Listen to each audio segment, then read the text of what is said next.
E aí, pessoal, tudo bem com vocês? Eu espero que vocês estejam maravilhosamente bem e hoje eu lhes trago uma partida super instrutiva do Campeonato Mundial entre Isidor Gunsberg contra Wilhelm Steinitz. Essa partida é muito legal para você que não sabe dizer quando é que peões dobrados são forças, quando é que peões dobrados são fraquezas e principalmente para você que tem medo de permitir que o adversário dobre os seus peões. Então, bora dar uma olhada porque ela é, posicionalmente falando, muito bonita. Nós temos E4, E5, vem cavalinho F3 ameaçando o peão, cavalinho C6 defendendo, e o Gunsberg vai para a abertura italiana, que é tão popular hoje em dia quanto ela era na época, pressionando no longo prazo a casa de F7. Nós temos bispo em C5 por parte das pretas, que é um lance bem calmo, apenas desenvolvendo de maneira relativamente simétrica, pressionando também o peão da casa de F2, e as brancas jogam o simples D3, solidificando aqui o centro e montando uma forte cadeia de peões. As pretas jogam cavalo em F6, preparando o seu roque, e nessa posição, logo no quinto lance, nós temos por parte do Gunsberg um lance que o seu adversário, Wilhelm Steinitz, já considerava um erro. Ele joga bispo na casa de E3, que é um lance bem interessante, porque está propondo uma troca de bispos, só que se o jogador de pretas tomar, ele estará dobrando peões do jogador de brancas. E aqui eu vou contar uma coisa para você. O Wilhelm Steinitz foi o primeiro teórico de xadrez a estudar o xadrez posicional. Ele foi o primeiro cara a chegar na conclusão de que peões dobrados não são desejáveis e montar um sistema de abertura, de o que é casa fraca. Ele definiu muita coisa, ele estudou muita coisa e ele é considerado o primeiro verdadeiro jogador moderno de xadrez, né? Ele foi o primeiro cara a abandonar o estilo romântico. Então, ele acreditava que peões dobrados eram sempre ruins, portanto ele toma o bispo. E ele acredita que depois de F toma E3, o jogador de brancas está em desvantagem porque o peão da casa de E3 não pode mais ser protegido por nenhum peão, enquanto aqui na coluna F ele obviamente pode ser protegido pelos seus colegas, caso, por exemplo, ele avance. Então, após a captura, ele vai tentar pressionar o peão de E3 e ele acredita que uma hora ou outra o peão está fadado a cair. Só que, na verdade, esse peão é uma força. E como é que eu sei que ele é uma força? Ele é uma força porque quando você toma, você traz o peão para o centro do tabuleiro, onde ele está controlando casas mais úteis e eles se mantêm conectados aos seus colegas. Então, no futuro, caso o Gunsberg queira jogar, por exemplo, um lance peão na casa de D4, vai ser um lance mais fácil de preparar, né? Esse peão está restringindo peças do adversário, note como ele controla a vinda do cavalo para a casa de D4.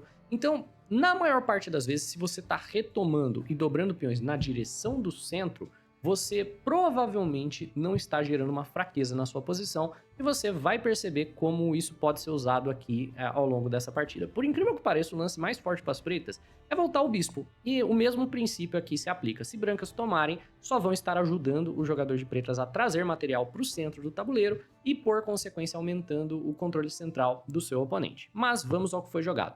Bispo toma, peão toma, e D6 aqui por parte do jogador de pretas, defendendo o seu peão central para liberar a saída do cavalo e começar o seu plano de ataque ao peão de E3. Nós temos o roque por parte do Isidor e cavalo em A5 por parte do Steinitz. A princípio, o cavalo em A5 parece vir com uma intenção só de tomar o bispo de C4. Mas, na verdade, esse é o começo da agressão por parte do Steinitz ao peão da casa de E3. Ele tirou o cavalo para poder movimentar o peão de C e tirar a dama para B6. Nessa posição, por exemplo, se o bispo volta e cavalo toma bispo, não tem problema nenhum a gente dobrar mais um par de peões. Então aqui a gente tem dois pares de peões dobrados, mas dá uma olhada como as brancas têm uma massa de peões no centro do tabuleiro, enquanto o jogador de pretas só tem 3 peões no centro. Então o jogador de brancas, nesse tipo de situação, tem tanto controle sobre as casas centrais, principalmente vindo aí, por exemplo, C3, D4 e lances como esse no futuro, que isso, na verdade, não é nada problemático, apesar dos dois pares de peões dobrados, isso aqui é uma posição perfeitamente jogável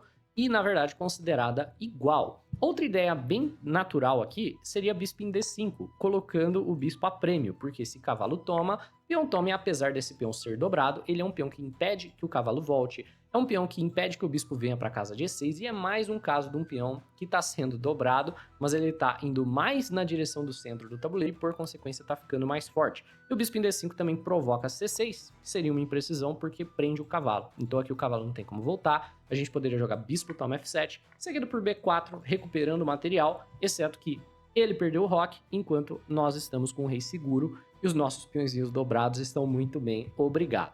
Mas na partida, nós temos por parte do Gunsberg, bispo cheque, C6 e bispo em A4. E novamente, aqui o Steinitz poderia, se quisesse, jogar B5 e depois do bispo em B3 tomar o bispo sem problemas. Como a gente comentou, essa é uma posição livre de problemas para o jogador de brancas. Por consequência, o Steinitz começa a agressão em cima do peão e joga, ao invés disso, dama em B6. Muito interessante. Gerando um ataque duplo, tanto ao peão de E3, que está caindo com cheque, quanto ao peão de B2, que está caindo perdendo uma torre.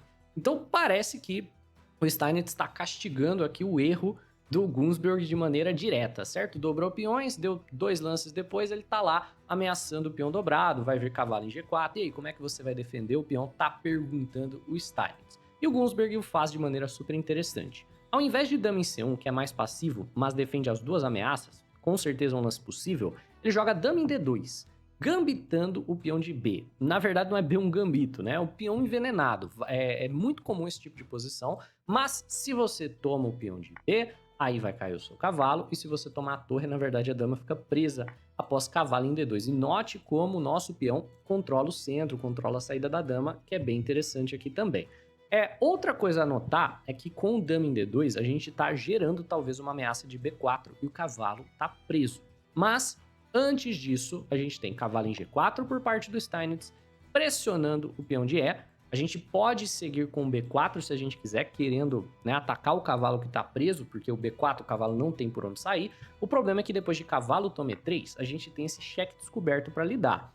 E a posição não é muito bonita aqui para o jogador de brancas, não. Isso definitivamente é perigoso. Se você cobra o cheque de alguma maneira, sei lá, rei em H1, torre em F2, o cavalo volta para G4 com a ideia de entrar na casa de F2. Então, qualquer que seja o caso, né? Então, por exemplo, torre em F2, tem cavalo em G4, B toma A5, tem dama toma F2 e a posição é relativamente uma posição igual.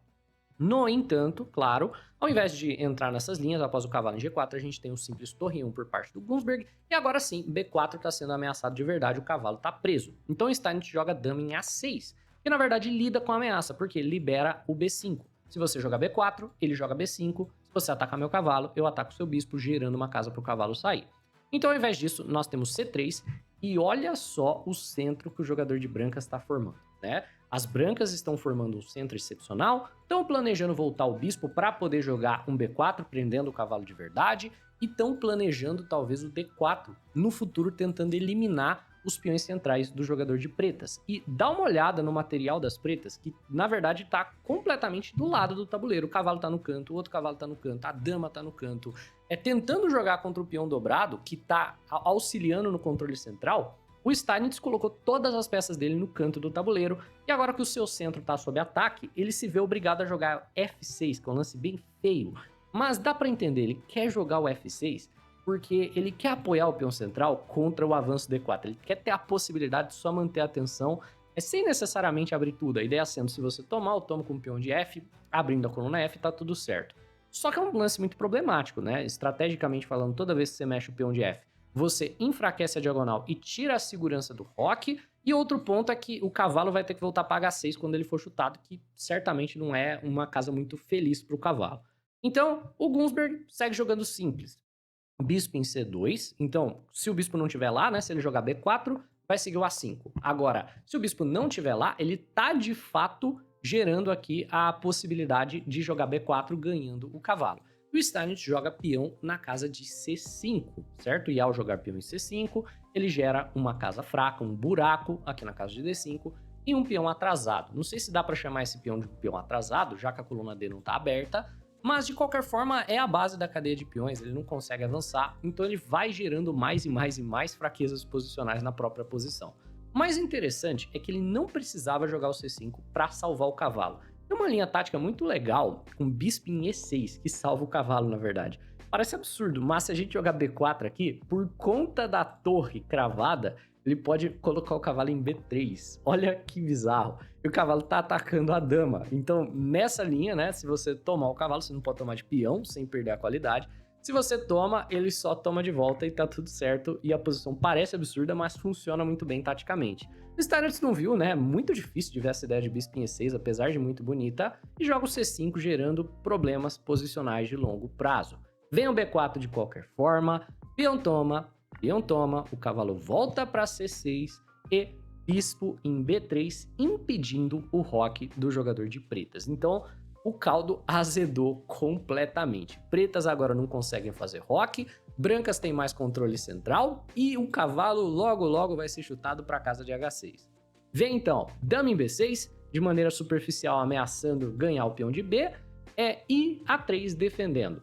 Vem bispo em D7, cavalo em C3, ameaçando o cavalo entrando na casa fraca, e cavalo volta para E7 justamente para ficar de olho na ideia.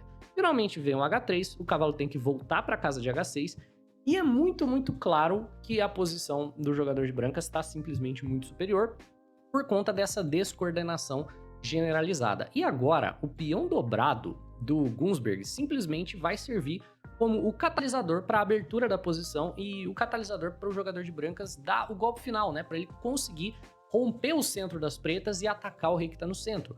Tem o lance D4, que não teria sido possível se tivesse esse peão na casa de F2. A gente não conseguiria jogar o D4 com tanta força, com tanta facilidade, sem o adversário poder tomar. Agora, jogando o D4 aqui, tá apoiado pelo peão dobrado. E, na verdade, né, o adversário ele é desencorajado de tomar, porque sempre vamos ter mais peões no centro do que ele. E beleza, né? Tá controlando uma série de casas e tá atacando o centro do jogador de pretas. Pretas jogam torre em D8, trazendo uma torre que não estava fazendo nada pro centro do tabuleiro. E o Gunsberg comete um engano, ele joga a torre em F1. Esse lance, na verdade, não faz nada. Eventualmente, ele vai ter que tirar essa torre daqui, porque ela não tá de fato gerando jogo na coluna F. É muito difícil de você fazer alguma coisa acontecer aqui, apesar de ser a coluna que tá semi-aberta, né? Você não tem um peão nessa coluna, mas é muito difícil de você gerar jogo por aqui. Torre em F8 do Steinitz, dama em F2 por parte do Gunsberg, novamente jogando meio pro lado errado do tabuleiro, e torre em C8 ameaçando ganhar o cavalo. Agora sim, os dois jogadores vão passar o jogo pro lado correto, né, que é pra coluna aberta de C. Torre C1 defendendo o cavalo, e agora o Steinitz vai tentar de alguma maneira gerar jogo aqui na posição, tentar ir atacando as fraquezas que as brancas têm. Então ele começa com dama em A6, ameaçando o peão de A, e o Gunsberg simplesmente avança o peão, né? Ganhou espaço, tá feliz, só que enfraquece o peão de B. O Steinitz novamente vai tentando gerar fraqueza. Dama em B6, ameaça o peão, força o avanço, e agora que a casa de A5 está enfraquecida, ele entra de dama, ameaçando o cavalo. Temos dama em B2, defendendo o cavalo, e cavalo em F7, trazendo o cavalo para o centro do tabuleiro. Nessa posição, o jogador de brancas tem alguns planos claros, né? Então, primeiro, ele quer utilizar a coluna C, já que ele é o único que tem torres conectadas, ele quer ameaçar o peão de D6, que é a maior fraqueza na posição do jogador de preta, sendo o único peão que é a base da cadeia, que não está defendido e que é fácil de atacar. Então ele vem com o cavalo em D2, com uma ideia de entrar com esse cavalo na casa de C4. E o Steinitz novamente está tentando gerar jogo de alguma maneira, finalmente cede e efetua a troca. Ele joga e toma D4, deixando o Gunsberg desdobrar peões, ficando com esse centro maravilhoso, mas pelo menos gerando um alvo para atacar, e dama em B6 vem ameaçando o peão. Então, ó, ele desdobrou os peões do Gunsberg de tão fortes que eles estavam, só para poder gerar um alvo, de tão interessante que é a posição, porque não dá para você atacar aqui com esse peão defendendo, você precisa desdobrar para poder atacar, o que é interessante, né? Bem legal. E o Gunsberg joga cavalinho E2, defende e libera aqui a visão das torres. Vem D5 por parte do Steinitz, tentando se livrar da sua fraqueza, o peão de D6 é um peão isolado, vem para D5 tentando ser trocado, e o Gunsberg aceita um peão, né, um sacrifício de peão, que tá agora dobrando seus peões novamente, e novamente o Steinitz provavelmente pensa que essa estrutura de peões é mais fácil de atacar, por isso que ele sacrificou para gerar essas duas fraquezas, certo? Ele acredita que os dois peões assim são mais fáceis de atacar, mas a posição dele tem tantos problemas que esses dois peões centrais dobrados, na verdade, são só peões super fortes que estão controlando várias casas no centro do tabuleiro. Ele joga cavalo em D6, dama em A3, questionando o cavalo que está defendido somente pela dama e gerando talvez uma ameaça de A5. E nessa posição não tem muito que você pode fazer, né? Você sendo jogador de pretas não tem tanto o que fazer. Talvez voltar o cavalo para F7, talvez esse cavalo para a casa de F5, talvez o cavalo de D mesmo para a casa de F5, só para sair da pressão da dama, mas tem sim uma ameaça de A5 por parte das brancas. O Steinitz joga rei em D8, que simplesmente permite que a ameaça do Gunsberg venha. Vem o A5 então, ameaçando a dama, Quando a dama, na verdade, está meio presa, mas, por exemplo, se dama toma peão de B, o cavalo simplesmente vai cair. Mas o Steinitz tenta uma única tática. Ele joga cavalo em B5. E esse é um momento super legal, super instrutivo também. Toda vez que você atacar a dama do seu adversário e ao invés de defender a dama, ele vai lá e gera um ataque na sua dama, eu quero que você, jogador iniciante, pense, ok, as duas damas estão caindo. Só que, e se eu tirar a minha com cheque? E se eu tiver alguma maneira de tirar a dama com cheque, ele tem que responder ao cheque e no próximo lance eu tomo a dama dele. Isso aqui é mais comum do que você imagina. Porque nessa posição o Gunsberg joga o único lance vencedor. Dama toma E7. É claro que a dama pode ser capturada, mas ela cai atirando. Tomou um cavalo no processo. Depois ele toma a dama do Steinitz de graça, tendo uma peça a mais. E diferente dos peões centrais dele dobrados, que são centrais, certo? Os peões do Steinitz dobrado não são tão legais, porque são peões isolados e laterais, e é claro, o Steinitz está com uma peça a menos. Então, o que sobra aqui é esperneio. Vem cavalo em C4, ameaçando o peão de B, torre em A8, e o Gunsberg não quer deixar ter contra-jogo na coluna A. Então, ele joga torre em A1, cavalo em D6, querendo trocar cavalos aqui, mas pendurando o peão de B, então cavalo toma B6, ameaçando a torre, ameaçando o bispo. A troca de torres é efetuada, bispo em B5 ameaça o cavalo, cavalo em F4, rei na casa de F7, querendo abrir a coluna E aberta para a torre, cavalo em E6, fechando a coluna, e olha como os peões dobrados ajudam, né? A coluna fica fechada, o cavalo fica ativo e os peões dobrados, na verdade, estão apoiando a vinda do cavalo para cá. Torre em E8, bispo em A4, forçando troca de material, bispo toma, torre toma, G6, e aqui as brancas vão simplesmente forçar trocas até que não tenha mais o que pretas fazer. Então vem cavalo em C4, cavalo em F5 nega a troca, e torre em B4 indo atrás daquele outro peão. E novamente os peões sempre muito bem defendidos, o cavalo defende o peão de D4. Torre em E7 defende o peão de B, mas não por muito tempo, porque nessa posição Gunsberg tem uma ideia de cavalo em D6, cheque ganhando o peão. Problema, cavalo de F5. Então ele joga uma combinaçãozinha bem legal. G4, o cavalo vai para casa de G3, onde ele tá assim bem próximo de ficar preso, mas por enquanto tá de boas. Mas agora o peão de B vai cair por conta da ideia do cavalo em D6 cheque. A gente pode jogar direto cavalo em D6, pode tomar de torre, que eu acredito que também funciona, né? Se torre B7, cavalo em D6, só que sem as torres no tabuleiro vai ser um pouquinho mais difícil de armar um checkmate. Então, cavalo em D6, rei G8, cavalo toma B7, como foi dito anteriormente. Se a gente trocar torres, fica um pouco mais fácil de vencer, porque sai mais material, mas fica mais difícil de você armar um checkmate, já que a torre é uma peça mais forte para dar mate.